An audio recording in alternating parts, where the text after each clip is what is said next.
Hi, this is Kevin Unger from Cross Country Mortgage. In this video, I'm going to talk about a super important and timely topic. How can homeowners consolidate and pay off their debts through home equity? The following people need to pay particular attention to this video. Homeowners who have debts to be paid and who want to regain their financial independence. CPAs and financial advisors. You, as a homeowner, or your clients can change their financial present and future. Want to see how? Let's get started.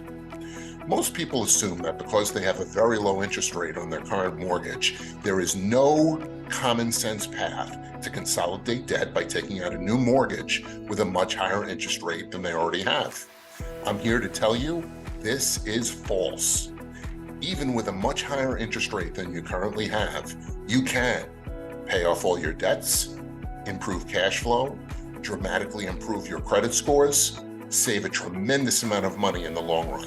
Don't believe me? Let's take a look at the hard numbers in this debt consolidation spreadsheet. Here we see a homeowner who owns a property worth $1 million. Home was bought in 2021, and the original mortgage amount was $425,000. And now the new loan balance is approximately $409,000.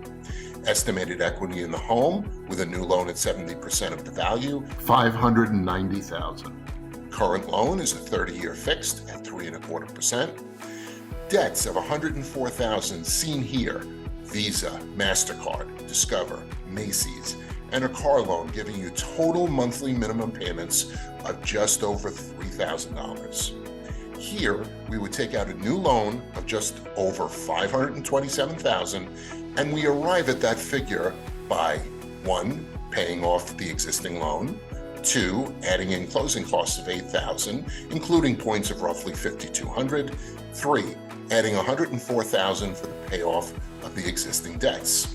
The new loan will be a 30-year fixed at 7.625%.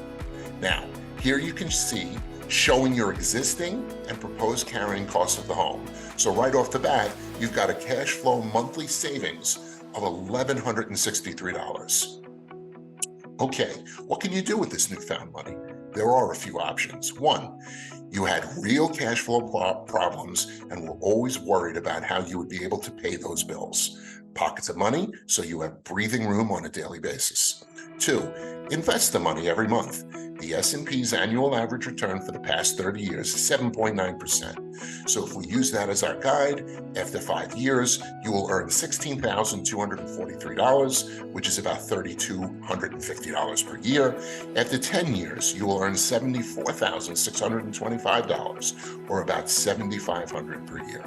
Now let's take a look at the savings table where we can see the real tangible long-term savings. Here we see that we are taking that monthly savings of $1,163 and applying it every month to your new mortgage. In essence, you continue to make the same payments you were prior to the new loan. The term shows us that if you make those additional payments, you will practically cut this 30-year loan in half. The new loan will be paid in 15 years and 3 months.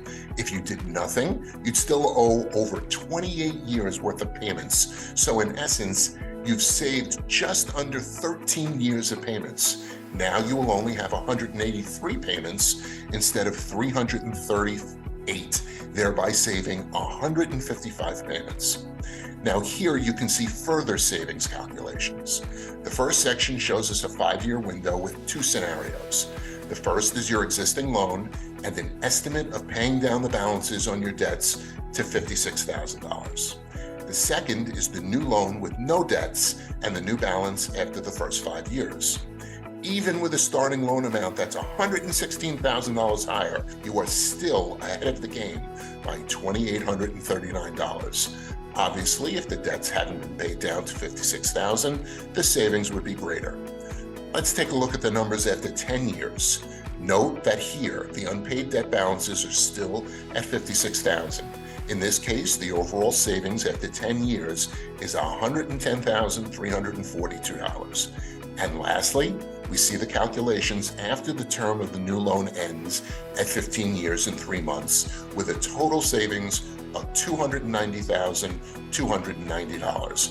But let's not forget, that if you didn't do this refinance, you still have a remaining mortgage balance of $234,290 plus the $56,000 in debts. So that's 155 payments remaining at $3,850 plus the balances owed on the debts, which gives a total savings of $652,750. There are two other options here that can be beneficial to you as well.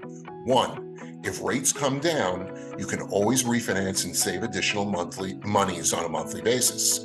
Even if you don't refinance, but continue to add $1,163 to your new payment, at some point in the future, you can call your servicer and ask them to recast your payment.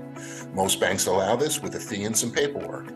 The recast allows you to adjust the monthly payment based on the rate and the new principal balance. So for example, taking the scenario that we discussed, after 5 years and a balance of $414,766, the recast would take the payment down to about $2,900, an additional savings of $800 per month.